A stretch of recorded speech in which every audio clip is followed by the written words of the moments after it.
Do you ever feel like you're trying to do something, but you just can't get good at it? I know I have. I'm Hannah Mason, and in today's Spark, we're going to explore the joy that comes from discipline.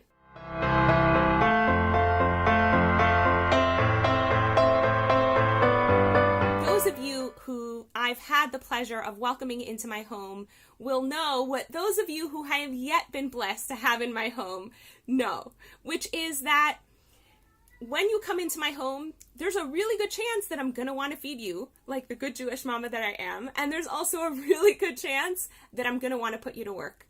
Because over the years, I've learned that in order to have lots of people in my home, I have to get really comfortable and really good at encouraging others to help and making everything a team project. Recently, we had a guest who hasn't had a lot of experience in the kitchen and yet was spending a bunch of time with us.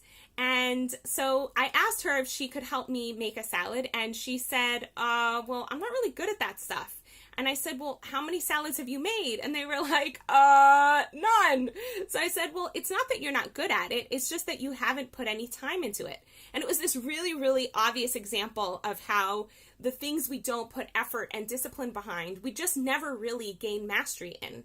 And so if you see anything in your life that you really want to be good at, but you're not good at it right now, chances are the gap between where you are now and where you want to be can be filled not with whim and not with inspiration and not with some motivational talk.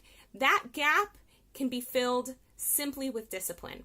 If there is anything that you want to accrue mastery in, if you work at it every day consistently over and over and over again, you're going to gain mastery. The greatest basketball players throw shots every day, hundreds of times a day. You could say that about all of the greatest athletes, all the greatest artists, all of the greatest dancers. One of the illusions that I grew up with in the artistic world that I was in was that the greatest artists just have like muses and inspiration and it's all lovely and fluff.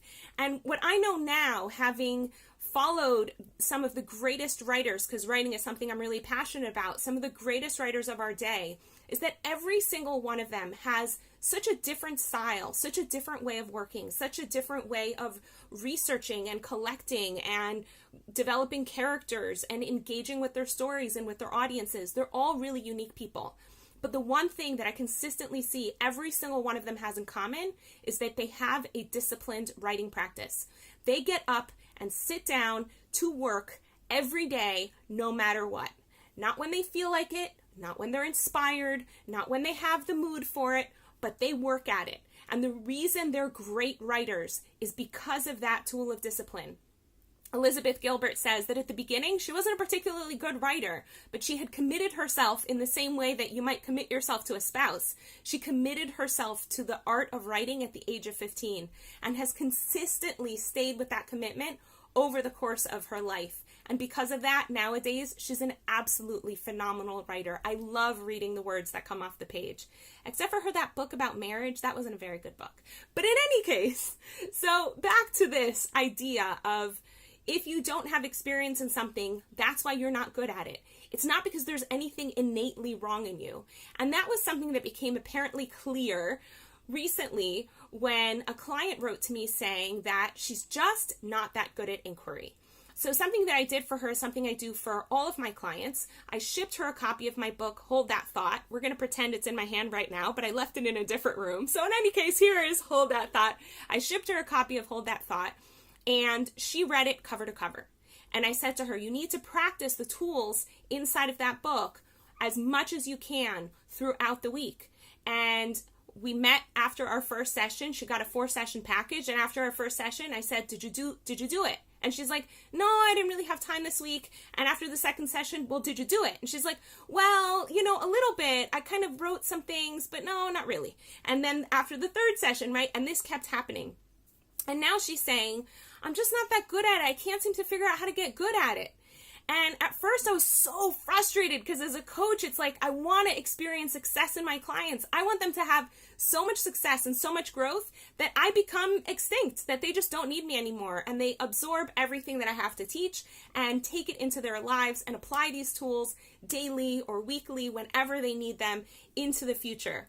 And yet, here she was telling me that it just wasn't going very well. And at first I started looking into myself and like, what am I doing wrong? And this and this and that. And then I was like, no, wait a second.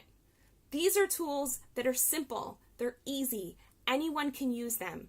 What makes them challenging is simply a lack of practice.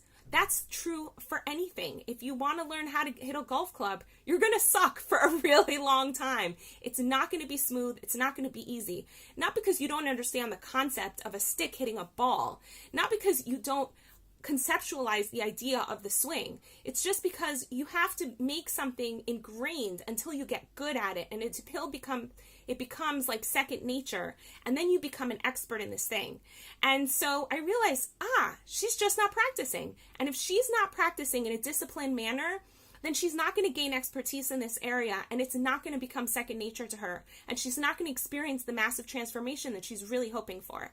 So I decided, rather than just being her coach and giving her homework and encouragement, she needed a bit of a drill sergeant. So I said to her, if you want to keep working with me, these are the conditions. And one of the conditions I set was that she needs to engage in cardiovascular exercise every single day, which is sometimes a condition or an encouragement I give to clients. But with this particular client, I saw, wow, there's a really good chance she's not exercising. And when you don't exercise, it's really hard to get the motivation to move forward and the discipline to do the things that are really important to you.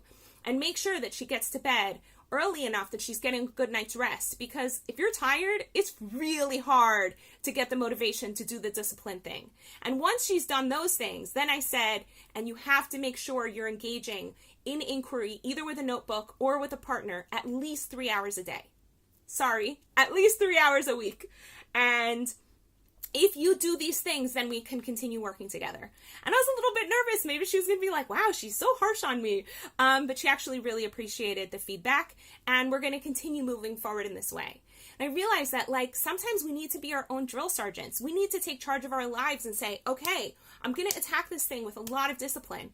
And that could be anything from learning how to ride a bike, to cooking and doing it well, to playing music, or to whatever profession you have. That if you keep applying discipline and keep doing what Tony Robbins calls consistent and never-ending improvement, every single day you see yourself as someone who's consistently working on whatever skill it is, I promise you, I guarantee you, you're going to experience massive change and massive shift. And I know that that's true because I've seen it in my own life, and I've definitely seen it in the lives of my clients. The clients who work really hard, do their homework, apply the tools that I offer them, man, do they grow. And it's so fun to watch. It's so amazing to be a part of that process.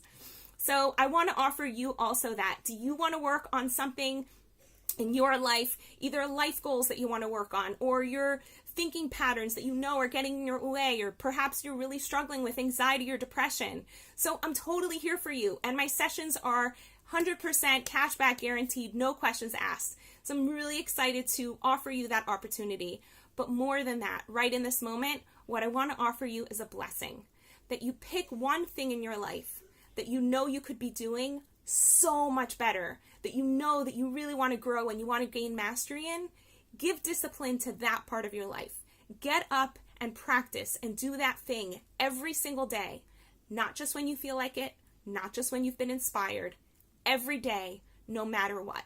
You do that and you're going to experience massive transformation. In the meantime, I wish you a beautiful day. Want to experience more vibrance, clarity, and joy in your life? Book a guaranteed session at hanamason.com/joy.